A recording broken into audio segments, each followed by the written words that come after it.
Sarah, thank you for spending time with us to chat about your fabulous short. Yeah, thank you so much for having me, Joy. I really appreciate it. So, the story of Cranberry Nights is about 16-year-old Juana who sneaks out behind her mom's back to party with her friends, which, when you're a junior in high school is a pretty normal thing to do. But one thing that almost none of her friends know is that she's undocumented. So you follow her through the night, and you kind of have the sense that she's maybe, a bit immature, a bit naive, like she doesn't feel good about taking risks. And only at the end of the film, we realize that she is undocumented, and that's why she has been so risk averse the entire time. There's no short answer to that, in truth. I've been working on this topic for quite some time now, and really the inspiration came from a lot of different areas. First off, my mom, she's from Poland originally, and she was a refugee, like literally just fled Poland when she was 19 years old. It was still under Russian occupation back then. And she came to Germany, and she sought asylum there. And she was there as a refugee for a number of years. Basically, tolerated but not accepted. She could be there. She was safe there, but she couldn't study. She couldn't work. So she was forced into just illegal work, working under the table, working at restaurants, those kinds of things. Never studied as a result of it. So I think that was the first story that exposed me to what drives people to leave their home countries, and that it is often out of necessity and not out of comfort, and out of just trying to get a better lot in life. Oftentimes, it is kind of the only choice that people have. Yeah. And then myself, I've spent the last 10 years on visas, so I'm familiar with that sense of uncertainty and like being in a place where like that life could end any day. Of course, I've chosen that. And when I came across the story of dreamers in the United States, dreamers specifically, which means childhood arrivals, right? People who came here as kids who didn't have a say in that. Their parents brought them here, they grew up here. It's the only place they know. And they face that uncertainty every day that they might get deported back to a country that they've never been to. That to me was such a crazy situation to be in, because I already find my own situation quite stressful at times, when I'm living from visa to visa. And when I heard about that and thought back to my mom's experience, I thought this is such an insane situation to be in. And the fact that we still don't have a path to citizenship is just straight up, it's unbelievable to me. And I really wanted to make a film that questions this sense of otherness that we oftentimes in this increasingly polarizing discourse attribute to immigrants. Yeah. Because this is a country built by immigrants, right? So it's Right. ultimate hypocrisy that we Absolutely. somehow treat immigrants as others. And I wanted to make a film that questions that, and I thought the best way to do that is to show an American teen and then realize at the end of the film that she's undocumented. But to us, we register her as American. I have to say I got incredibly lucky finding such an amazing cast, and without much trouble, I gotta say there was just a lot of luck in the air, I think, going about this project. At the time, I was just putting my feelers out to see who I could find. Didn't have any money at that point, didn't have a plan how to get this made. Was going out for some grants that ultimately I didn't get. So, but I thought I'm just gonna jump in, and it's not the first short film I've done, but it is the first short film I did in LA. So it's kind of new territory in that sense. I was trying to get a sense of who's out there. We just did 2 days of casting, found most of the people there, and then Indy, the lead, actually, she just submitted a self tape. And I saw the self tape, and we had a couple of people come in for the role already, and I knew nobody of them was right. And I was actually getting a little desperate. And I saw her self tape, and I saw the first, I think, couple of seconds of it. And I was like, oh, that's her. That is definitely her. I'm going to do whatever it takes to get her. And thankfully, schedules worked out. She's gotten really busy since we shot. She's been in 13 Reasons Why. She's on another show now. And it just miraculously all worked out that we could have her. And she just turned 18 before the shoot. So our 3 crazy night shoots we could pull off. So a lot of stars aligned, truthfully. Sarah, who played Kelly, we found her actually during the audition. She came in and she auditioned with us. And it was interesting. We had two very different contenders for Kelly, and both of them were great in very different ways. And I had the hardest time. The same was true of Adam, who Mm, ultimately Zedekiah played him. We had another contender for Adam who was wonderful.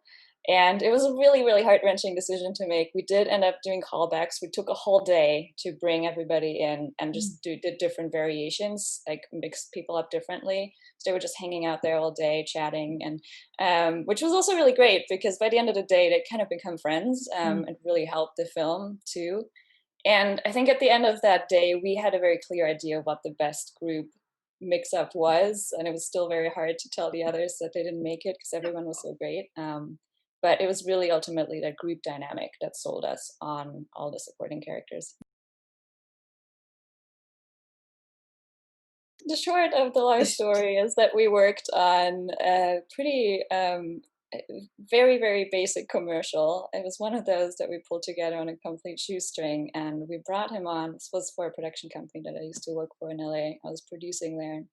We brought him on. He did a phenomenal job with literally no resources, and I was so impressed. And he did it with grace and so nice. And I thought, I need to work with this guy. And turns out he has a similar aesthetic to me. I think my European heritage does shine through, and I like fairly natural lighting, Mm. and I like my wides and my carefully composed shots, and I like to hold on them. And he has a similar aesthetic, so it worked out really brilliantly for this project. He is great. I definitely love him. I think the work is fabulous. No, I mean all the elements of the film, and this is such a testament to a filmmaker with a vision, because, like you said, you don't have to have a big budget to have a great creative eye and have something look so fabulous on film, which you did. So kudos to you to make something look so good, like it's expensively made and it looks amazing. And that's a wonderful creative vision, which I love. So again, congratulations. The surprise when I find out that she's undocumented and reflecting on what it is that makes you surprised. Mm, Because we have a if we want to or not, if you know, are in the US, if you hear certain news, if you have certain conversations, if you're not very careful, you end up having a certain image of what an undocumented person looks like, speaks like, mm, you know, you expect broken English, you expect a sense of that they're not educated. Those are the kinds of things that we've come to associate with undocumented people. And it's that kind of uncanny prejudice that you soak up if you're not very very careful. And I think it's that prejudice that makes us surprised oftentimes when we find out that she is undocumented, because we're like, well, she's just like the others, like how can that be? I literally have an undocumented friend who once went into to talk to ICE and tried to get himself arrested. It was part of a protest, and the officers looked at him and said, "You can't be undocumented. You're too educated." And it's that prejudice that I want us to all to question. what did you come away learning about yourself doing this short film? Oh, um, I think I've learned there's almost always more to learn. Whenever, and that's maybe nothing new, but it's good to be reminded of that. Whenever I thought I've understood a story, I've understood a situation, I learn more things that blow Mm, my mind that I mm, never thought were possible. I learn about injustices that I wasn't aware of. I learn about amazing achievements that I'd never heard about. I mm, gotten a new understanding of just how much hard work and perseverance and ingenuity and community it takes to be an undocumented immigrant in the United States.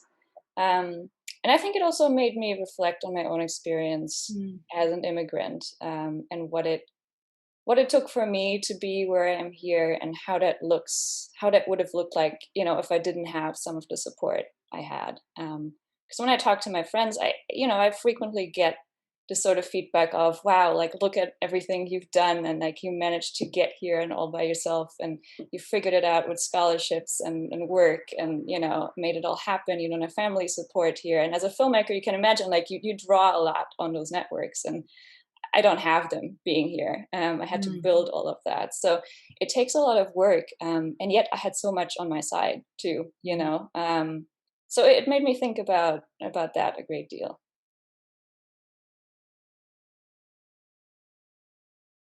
So we're actually screening at some more film festivals coming up. We Mm. will be at the St. Louis Film Festival. We will be at the Anchorage Film Festival, and then potentially a couple more. The film is still doing its rounds. The best way to stay in touch is to find us on Instagram, Cranberry Nights Film, or look us up online at cranberrynights.com, and you'll get updates there. Instagram is really the best place at this point. We'll post updates on film festivals and whatnot. I'm on Instagram at Sara X Robin, all together. There's an X between Sarah and Robin, and no H on the Sarah, by the way. That gets me sometimes.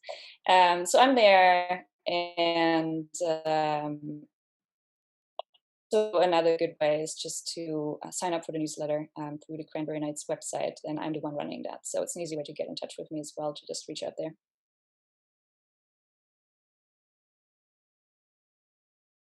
So actually, I'm very glad that you mentioned you wanted to see more of Cranberry Nights, because I am working on the feature script of that.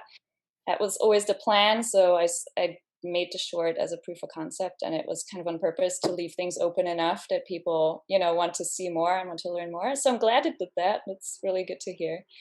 And the script is in a good place. We've submitted it to, a couple of labs and contests, and we're just shopping it around. We've gotten a bunch of feedback from different writers groups. So it's still being rewritten. I did it together with a co-writer, Shirley Miller, and two of us have gone through, I don't know, we're somewhere like on the 12th draft at this point, I want to say. Really enjoying the rewriting process. So that one will be something to look out for. I'm really excited about it. Really excited. It just gives so much more opportunity to dive into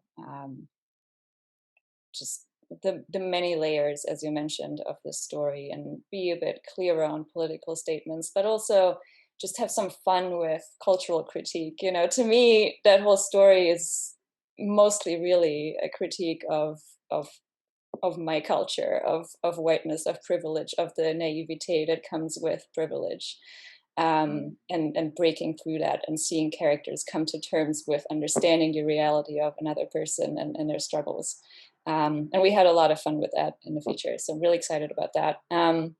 What else? I have a couple of short films that are almost through post production at this point. There's a documentary about a few adventurers in wheelchairs climbing to the top of a mountain. So that's really cool. I'm excited to bring that out. And then there's a comedy that I did with a friend of mine. I don't often do comedy, but I mean, it's kind of a dark comedy, but a comedy nonetheless. So that was a nice relief during this year to just be able to do something fun and a bit more lighthearted.